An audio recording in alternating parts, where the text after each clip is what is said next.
com saudades, um assunto importantíssimo, um assunto sério e é a primeira vez que a gente traz para Você Bonita. A gente vai falar de apneia do sono com o Dr. Jamal. Seja bem-vindo. Como vai? Tudo bem, você? Tudo Boa ótimo. tarde. Sempre um prazer tê-lo aqui. O prazer é sempre meu, uma honra. E com um assunto hoje muito sério, né, Dr. Jamal? Muito importante para quem está em casa, não perca, porque nós vamos falar do diagnóstico, nós vamos mostrar vídeos explicativos incríveis, muito legal. Nós vamos falar do tratamento também. Então, não percam, fiquem aí com a gente. Aliás, deixa eu te agradecer pessoalmente o recado que você deixou no aniversário do Você Bonita. Obrigada, muito lindo, querido, sempre simpático. Imagina. Só pra gente deixar aqui até uma curiosidade, a estatística da apneia do sono é algo surpreendente também, né? Surpreendente. Acredita-se, os estudos recentes mostram que cerca de 40 milhões de pessoas roncam no Brasil. Nossa. 40 milhões. No estado de São Paulo, esse número chega a 9 milhões. E a gente sabe que isso pode trazer problemas, inclusive morte súbita. Muitos problemas, alterações cardiológicas, alterações metabólicas, sobrepeso e obesidade, câncer. Nós vamos falar sobre tudo isso, mas a apneia do sono e o ronco podem gerar complicações que são graves. E essas complicações podem levar à morte súbita, como você falou, e sequelas. Então, é muito importante que vocês assistam, porque você que está em casa, será que ninguém ronca aí na sua casa? Será já parou que pra observar, né? É porque as pessoas acham que ronco é engraçado, muitas pessoas têm vergonha, que é normal. Né, doutor? Que é normal. E pior de tudo, muitas pessoas têm vergonha de dizer que roncam. Mas o ronco, ele é um predisponente dessa doença terrível que é a apneia do sono. Nós vamos falar para vocês. E vocês podem mandar as dúvidas. Um beijo até daqui a pouco. Até daqui a pouco. Quem quiser mandar dúvidas, claro, @VocêBonitaTV. De volta com o nosso Você Bonita e vamos para um assunto importantíssimo, vamos falar de saúde. É tão bom poder falar de saúde todos os dias aqui no Você Bonita. Você sabe que quando a gente pensa aí nos assuntos, que a gente vai conversando em reunião de pauta e tudo, a gente começa a pensar o que de fato é importante estarmos bem orientados, né? Porque eu acho que qualquer deslize é falta de informação. E eu sei que o público do Você Bonita cobra informação e a gente traz sempre com convidados maravilhosos, que é o caso do querido otorrinolaringologista, doutor Jamal, seja bem-vindo. Mais uma vez. Prazer tê-lo aqui. Muito bom. Meu. E olha, é tão bom bater papo com você, conversar, porque o doutor Jamal é uma simpatia. E durante as pautas e o bate-papo, ele passa. Às vezes são problemas que a gente sabe que são problemas sérios, mas de uma maneira mais leve é tão melhor, né, doutor? Você tem toda a razão. Na discussão das pautas, o que a gente faz? Tem que ser algo que seja verdadeiramente interessante para você que está vendo. Mas o que acontece? Informação... você procura no Google, você conversa, às vezes você não sabe filtrar, você não sabe aquilo que precisa escolher dentro de todo aquele universo de informações o que se adequa para você. E a gente traduz isso de uma forma que você possa entender. É verdade. E esse assunto da apneia do sono, como a gente colocou aqui na abertura, é um assunto sério, porque pode parecer até brincadeira, mas quando a gente fala 40 milhões de pessoas no Brasil roncam. Sim. Roncar não é normal, né, doutor Jamal? Roncar nunca é normal. Então, esta é uma informação fundamental. Roncar nunca é normal, nem criança, nem adolescente, nem adulto. O ronco que eu quero dizer é o ronco repetido, o ronco constante. Por quê? Porque numa eventualidade, às vezes a criança vai numa festinha, correu demais, brincou demais, aí ronca um pouquinho. Às vezes o adulto, o excesso de cansaço. Mas o que nós devemos entender como não sendo normal? O ronco constante. Entendi. Aquela todas as noites, toda vez que a pessoa dorme, se não for à noite, à tarde, um soninho à tarde, que ela ronca. Isso é importante. Isso é importante e não é normal. Perfeito. Então nós temos que deixar isso bem claro. E, como nós dissemos também, muitas vezes as pessoas têm vergonha de dizer que roncam, né? As pessoas falam assim, é tão feio roncar, não é? Na verdade, o ronco é um problema. O ronco, na grande maioria das vezes, ele evolui com a apneia do sono. Ou ele acompanha a apneia do sono, a pessoa tem ronco e apneia, ou a pessoa só ronca e vai desenvolver a apneia em algum momento. Vamos começar a explicar então o que é a apneia do sono. A gente tem um vídeo ilustrativo muito legal. Doutor, então vou pedir para você, dando suas explicações. É importante a gente visualizar, porque claro, quando a gente dorme com outra pessoa aqui, a gente vê se a pessoa está roncando também, né? Exatamente. Então, a apneia significa parada respiratória. A pessoa para de respirar. Nesse vídeo aqui, nós estamos mostrando inicialmente o que é uma noite de sono normal. A pessoa está respirando, o oxigênio está entre 90% e 100%, o coração está batendo rítmico, o ar está com um fluxo normal. Aqui o fundo da garganta, o que pode acontecer se ele cai um pouco para trás, então? Olha, aqui, se ele cair um pouco para trás, ele vai começar a vibrar. É nessa situação que tem o ronco. Agora, se a língua cair para trás, o queixo cair para trás, existe uma obstrução. Essa obstrução não permite, a pessoa estar tentando respirar. Olha só. O oxigênio já caiu, olha, 88, o coração acelerou. Já subiu. Ele está tentando, ele não consegue. Olha, o fluxo de ar bloqueou. Ele está bloqueado. Este é um período de apneia. O cérebro está sofrendo, porque não tem troca gasosa. Aí ele acorda, ele pula, ele se assusta, volta a respirar, o oxigênio volta a subir. Olha que interessante. E isso se repete muitas vezes em vários pacientes. Esta situação se repete dezenas de vezes, alguns pacientes centenas de vezes. Olha aqui novamente, então, a respiração.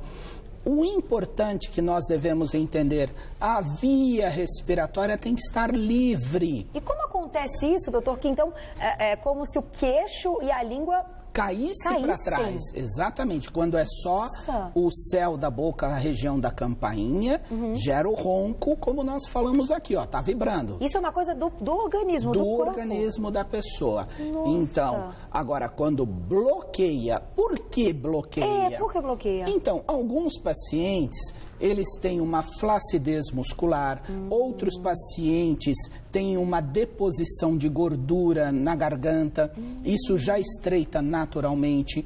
Outros pacientes têm uma contração dessa musculatura aqui, o músculo contrai fechando.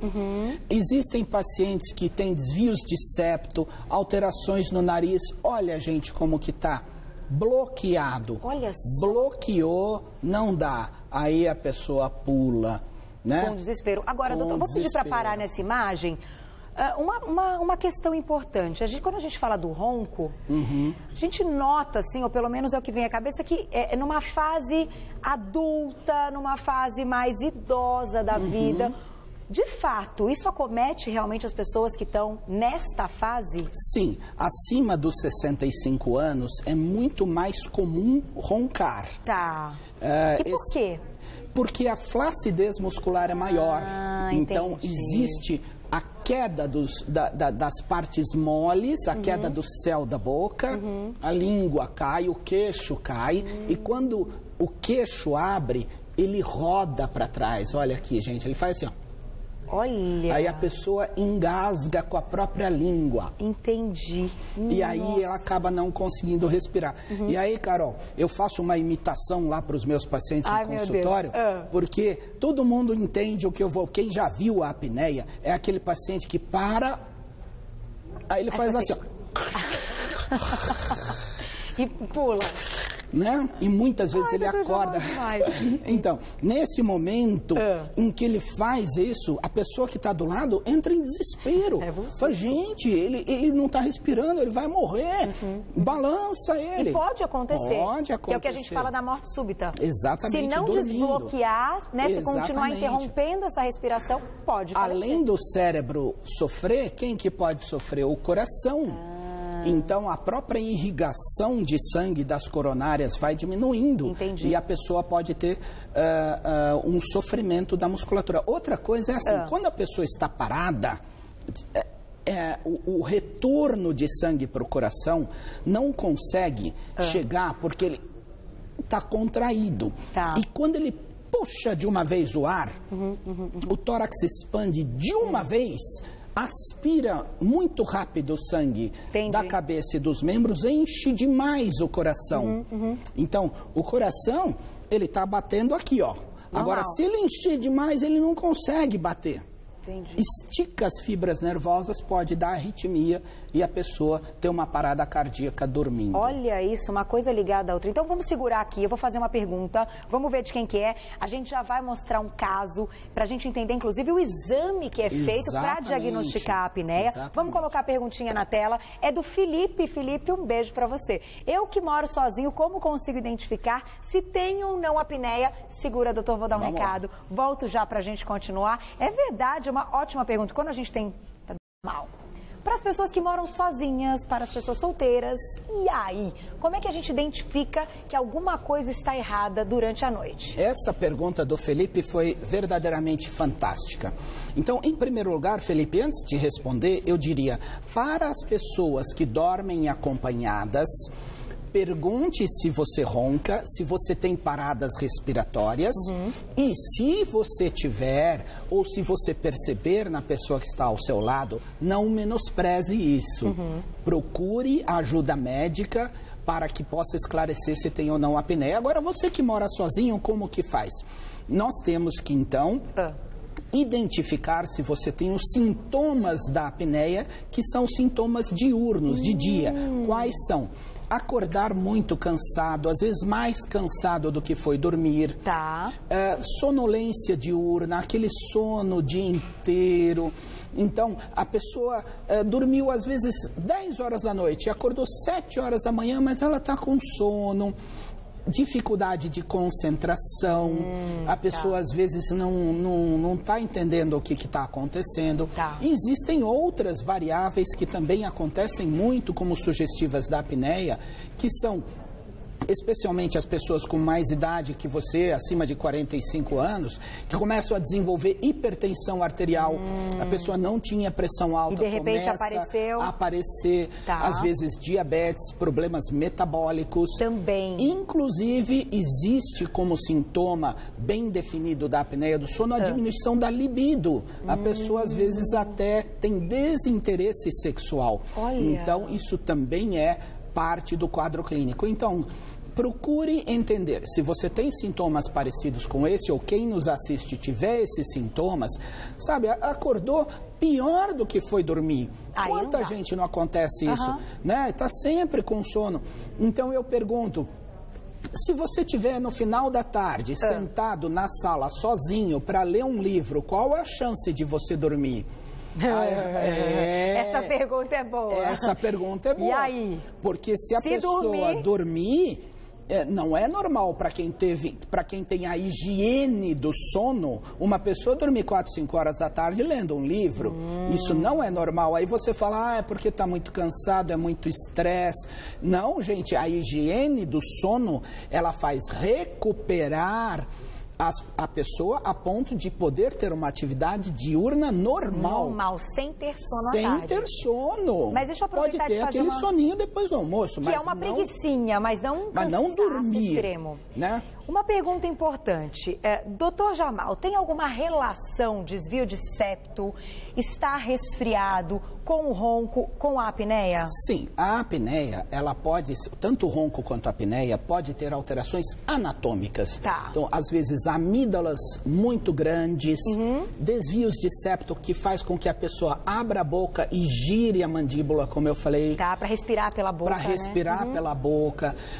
Alterações como a tal da carne esponjosa, que é o crescimento das conchas ou cornetos nasais, também pólipos nasais. Então, realmente, a avaliação da via aérea respiratória é fundamental e importantíssimo. Vamos colocar mais um vídeo, então. A gente tem um vídeo super bacana, ainda vamos mostrar tudo que está aqui. Tem muita tecnologia envolvida, graças a Deus, né, doutora? Exatamente. Para quem tem a queixa, o que a gente vai saber? Eu preciso não só ter certeza se a pessoa tem ou não apneia, como quantificar quantas apneias tem, a duração das apneias e se o oxigênio cai durante essas apneias e o coração está sofrendo durante as apneias. Entendi. Então nós fazemos um exame que chama-se polissonografia. Que é esse aqui. Vou pedir para os meninos soltarem, então. A pessoa está dormindo com alguns monitores e quando a pessoa parar de respirar, nós vamos detectar através dos nossos aparelhos que ela está tentando respirar, existem cintas abdominais e torácicas, mas não está respirando, olha. Vamos lá, ó, começar. A gente até vai deixar com o som. Ele está tentando, olha, ele tem um esforço, aí ele para de respirar. Aí parou. Parou. Aí ele está tentando, olha aqui, ó. Ele quer, mas ele está entupido.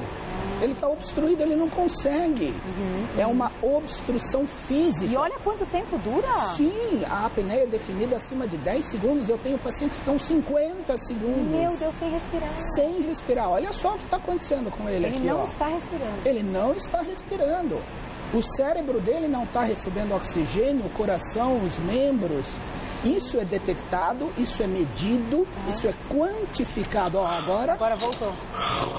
Ele até acordou um pouquinho.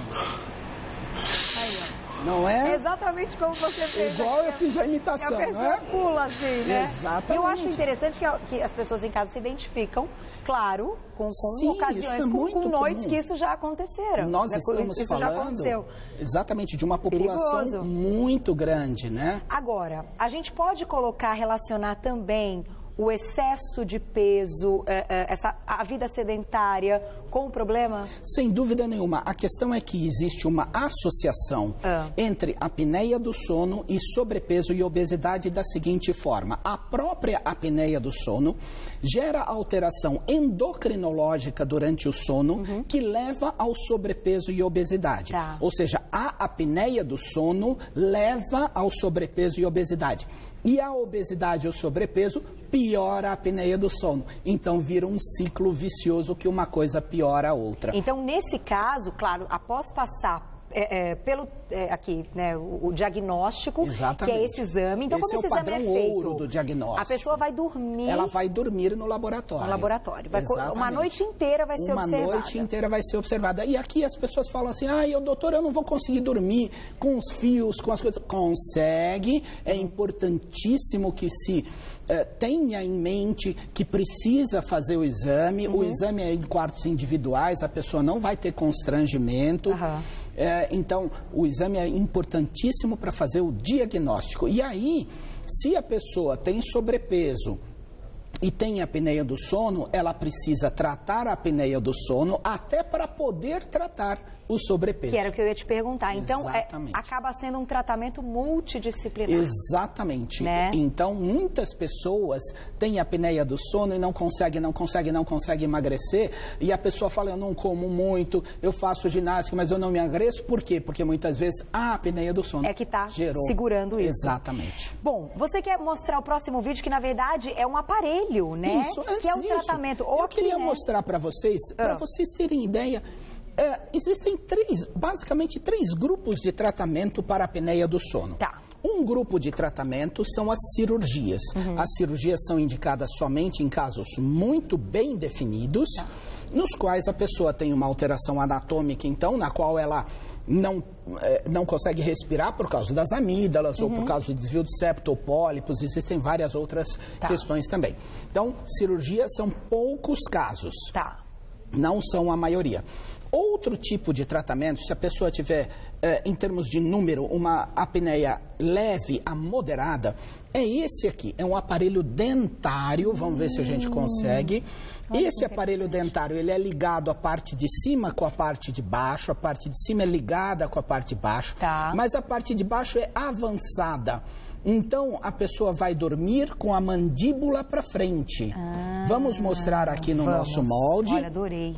Aqui, se eu botar um aparelho nos dentes, de tal forma que o queixo vai para frente, ele leva a língua para frente. E aí ela não desce como a gente viu. Aí abre o espaço aqui atrás. Entendi. Então, quando a pessoa deitar, não vai fechar. E ela tem que manter aquilo na boca durante a noite. Vai dormir com este aparelho. Agora, este aparelho são apneias leves ou moderadas. Mas se o indivíduo tiver uma apneia muito severa, acentuada, aí muitas vezes é necessário usar um aparelho, que a pessoa vai dormir com esse aparelho, porque o ar vai vir sob pressão. O ar, ele não vem na pressão ambiente, ele vem com uma pressão maior. Esse é um exemplo do aparelho. Nós chamamos esse aparelho de CPAP, é a pressão contínua da via aérea, a pressão contínua positiva da via aérea. O CPAP é esse aparelhinho pequenininho, esse do lado é o umidificador e aquecedor do ar. Se a pessoa quiser, se a pessoa não quiser, ela pode tirar e usar somente, então, esse aparelho que é o CPAP. O CPAP vai ser ligado, então, em um caninho um pouquinho maior que esse que nós chamamos de traqueia. E existem máscaras. Essa aqui é uma máscara nasal. Ou seja, a pessoa adapta o CPAP somente no nariz. E dorme com isso. E o ar, ele vem com pressão. Então, quando ele tem a pressão, o que ele faz? Ele abre o espaço lá atrás. Entendi, automaticamente. Exatamente, porque ele vai empurrar, ele vai abrir o espaço onde está a língua caída. Ele vai empurrar a língua para o ar passar. Essas máscaras giram, a pessoa pode ficar com para cá. Então, a pessoa pode se virar na cama, ela é molinha. Olha que legal. Que existem vários modelos. Esse aqui já é uma máscara um pouco maior. Ela não é só na narina, ela pega o nariz inteiro. É uma máscara nasal. Para ficar? Isso. Eu trouxe exemplos para vocês, porque existem máscaras maiores que essas. Existem inúmeros modelos, né? Então, a pessoa, essa aqui também gira, tá vendo? Interessante. Agora eu vou te fazer duas perguntas, doutor Jamal, importantes, que é o seguinte. A primeira, que eu acho que isso, como já me disseram muitas vezes que o Você Bonita é praticamente um programa que tem esse serviço de utilidade pública que a gente passa esse tipo de informação. Então, agora uma curiosidade até para o público. Como é que a gente sabe esse tratamento hoje no sistema público de saúde? Você tem essa informação? Sim. Se eles disponibilizam aparelhos, se a gente tem aí, então, esse... Né, porque é importante a gente saber disso. Olha, se a gente vai comprar um aparelho, se nós vamos receber um aparelho. Gente, hoje o SUS disponibiliza gratuitamente os aparelhos. Que bom saber disso. Se necessário, o aparelho é fornecido gratuitamente. A polissonografia é feita também, pode ser feita pelo SUS. É claro que nós, às vezes, demora um pouquinho mais. A demanda maior, entendi. Isso, para quem puder fazer esse diagnóstico quanto antes é melhor. Entendi. Mas se ele procurar via SUS vai ter direito ao aparelho, integrar o aparelho de primeiríssima qualidade e vai tratar a sua doença. Olha que importante. Agora, no vídeo a gente mostra como que ele funciona. Vamos ver, que é muito interessante. Então, olha aqui, ó. Nesse vídeo, olha só, esse aparelho, então o ar está forçando essa região. Então, aqui, ó, a língua não vai cair porque ele forçou o ar a passar. Né? Nesse caso, doutora, o paciente ele vai ter para o resto da vida que utilizar o aparelho. Nós hoje entendemos a apneia do sono como uma doença crônica que não tem cura. O CPAP, ele não cura a doença. Eu falo assim, é como tratar diabetes. Eu curo o diabetes? Não, eu controlo a glicose. Então, o CPAP, por exemplo, ele vai controlar as apneias. A pessoa não vai ter mais apneias. Que são o grande vilão da nossa história. Sim. Né? E aí, todas as noites, ou mesmo quando for dormir, mesmo que seja rapidamente. Se for viajar, leva numa maletinha. Então, vejam bem, gente, nós temos que entender que nós estamos tratando uma doença grave, uma doença que leva hoje a cerca de 17% dos acidentes automobilísticos onde a pessoa dorme no volante. Olha só. Nós temos hoje que entender que quanto antes detectar essa doença, quanto antes quantificar essa doença, quanto antes tratar essa doença, nós vamos evitar enormes complicações presentes na qualidade de vida da pessoa e futuras como complicações, principalmente as cardiovasculares. Tem mais perguntinha, Má? Vamos colocar mais uma perguntinha aqui, senão eu vou fazer uma minha, porque olha, eu acho que ficou bem claro, muito legal, né? Eu não sei, eu acho que meu ponto não tá funcionando, Oswaldinho.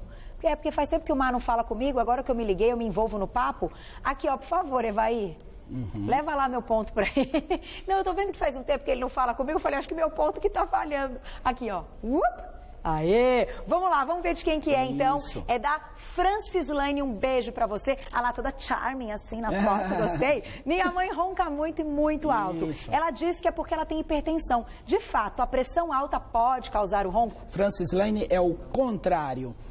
A pressão alta pode ser originada e causada pela apneia do sono. Então, é importantíssimo que procure fazer o diagnóstico. Se ela ronca muito, como você está falando, a chance dela ter apneia é muito grande. Tratando a apneia, ela não só vai melhorar da própria apneia, como das complicações, como, por exemplo, muito provavelmente vai melhorar da hipertensão arterial. Também. Olha isso, gente. Olha a importância de entender um problema, uma doença, para conseguir cuidar de um quadro inteiro. Obrigada. Vai vir para aqui. É muito importante que a gente possa orientar a população. Procurem atendimento, procurem uma consulta ou com um clínico geral ou com o otorrinolaringologista para que possa fazer o diagnóstico. Eu queria fazer mais perguntinha. Doutor, é tão bom tê-lo aqui. Ó, vou te mostrar. O negócio tá bombando, doutor. Nossa. Aí clica aqui, ó, e abre mais um monte, ó. Eu posso responder todas elas. Que beleza. Manda para mim que eu vou responder uma por uma. Olha, o trabalho do Dr. Jamal é um trabalho único, porque de fato, a gente já conversou sobre isso várias vezes, e ele tem um enorme prazer em vir aqui, poder passar todas essas informações para as pessoas estarem bem orientadas, para saberem o que fazer quando a gente se depara com um problema como esse. Então, só posso te agradecer. Imagina, mais que um prazer tê-lo aqui. Adoramos o seu trabalho. É sempre muito grande. E olha, eu vou deixar um site que é o www.clinicajamal.com.br, www.clinicajamal.com.br.